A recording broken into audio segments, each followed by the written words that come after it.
Hey, it's Damian Gerard here from Angle and Focus St. Louis. I appreciate you tuning in today, and we're going to have a chat similar to the one we did a couple of weeks ago, where mostly we're going to talk about sellers and the unbelievable sellers market that we are in right now. Never before in St. Louis real estate have we had a situation where the selling inventory, the number of homes available, and I'm talking about every area and every price range in the St. Louis market, including the city of St. Louis County, and St. Charles County. We've never had as low an inventory as we do today. You may know that a balanced market typically has about 6 months of inventory.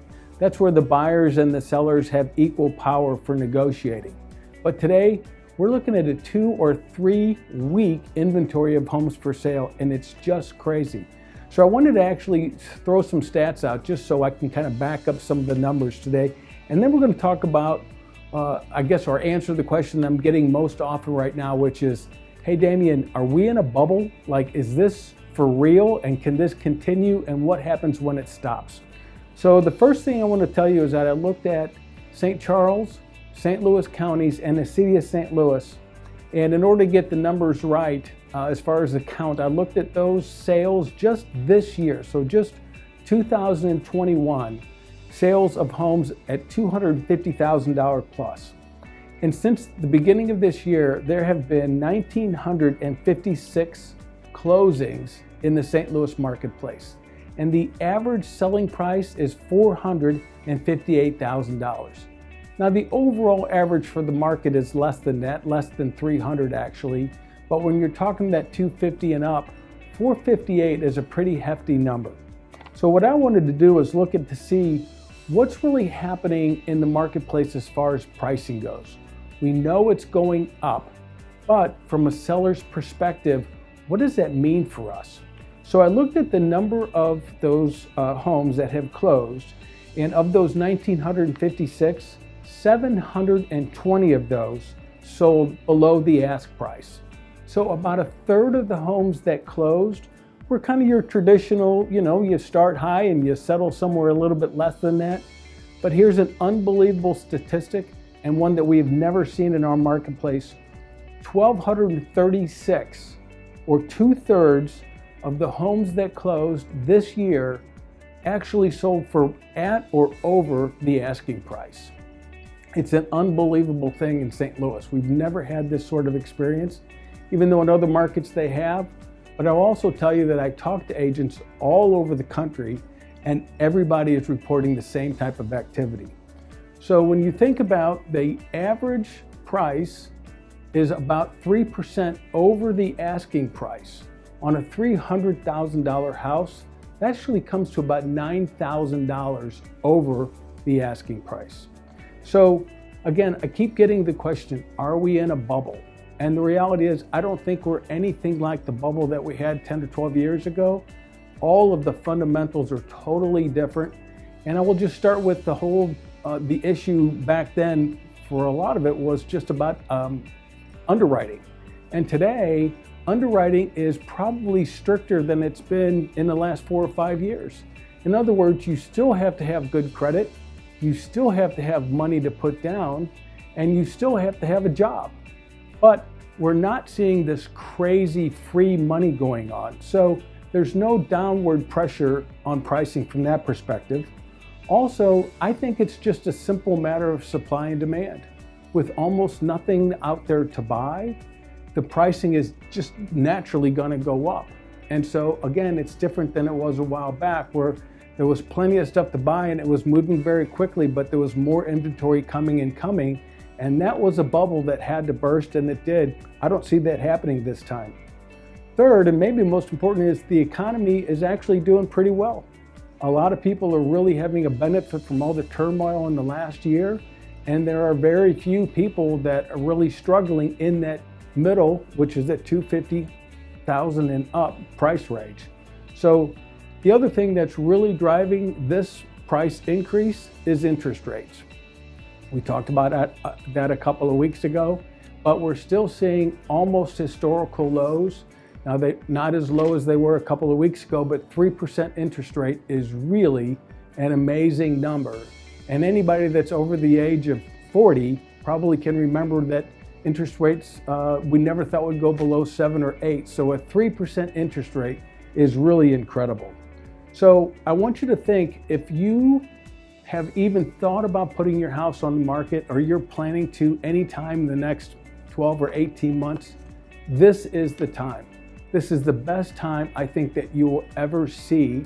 I don't see the market crashing, but I don't think it's going to continue to have this upward spiral. So what is the most important thing if you are actually planning or hoping or wanting to get your house sold? Obviously, the number one thing is find an agent who's in the market all day, every day. Find a professional agent who is doing business in this market, who knows how to get the transaction closed.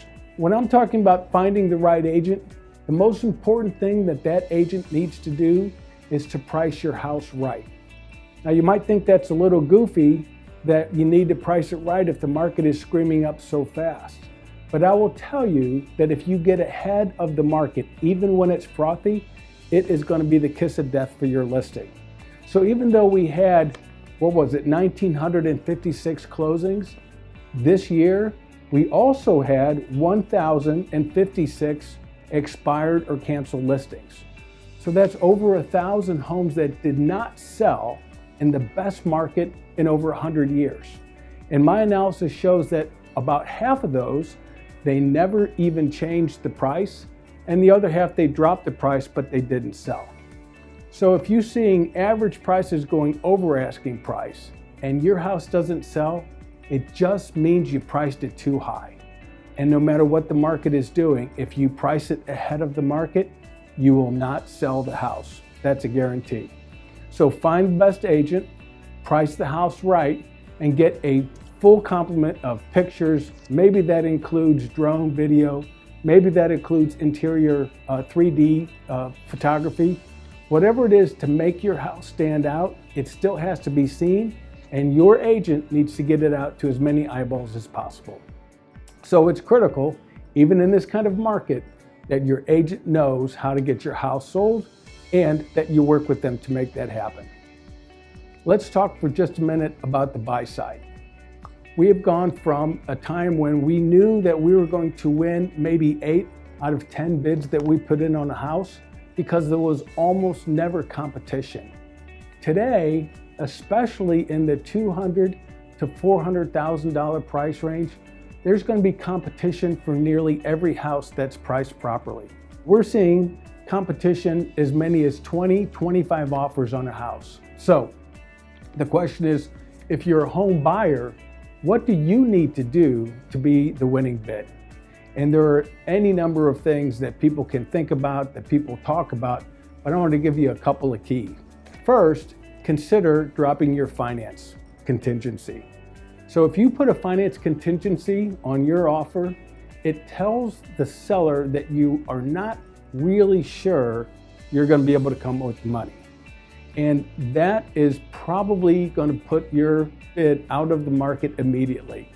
And the reason is because if you've done your pre-qualification with your mortgage person, then you should know whether you can afford to buy the house or not. And even though you may still get a mortgage, you are going to have to drop that contingency.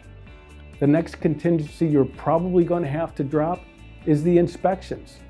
Now, that doesn't mean you can't do inspections, and sometimes you may even be able to exit the contract if the inspections don't come out proper. But you're going to have to at least offer to drop your inspection contingency in order to be the winning bid. And the number 3 things, perhaps the scariest one of all, is the appraisal. You must consider dropping your appraisal rider and not making your offer contingent on the house appraising. That can be scary because if the appraisal comes in for less than the agreed to purchase price, you're going to have to come up with more cash. So just understand what that means. It's not necessarily a bad thing, but you need to be ready to be in the market and have those types of offers in order to get the winning bid. And finally, and there's a lot of controversy around it, but buyers who are successful most of the time are writing what we call love letters.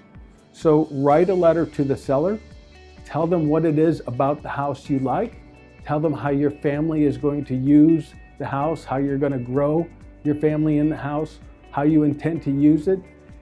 Those things make a difference, and we find that those love letters will be the deciding factor, sometimes even if your purchase price is less than the other guys. So those are just a few tricks that you can do on the buy side to make sure that you have the winning bid. And in fact, there's just one more that at Anglin Folkers we've been doing for the last couple of weeks, but you're going to have to call me to find out what that tip is, because we've discovered that it makes a humongous difference, and we're winning more of those competitive bids with one little trick that we're doing. So we're here to help you at Anglin Folkers. I appreciate you listening. It's Damian Gerard, and any questions, just call me, 314-614-4377. Or if you want to know what that extra tip is to be the winning bidder, just call me, Damian Gerard, at 314-614-4377. Thank you very much.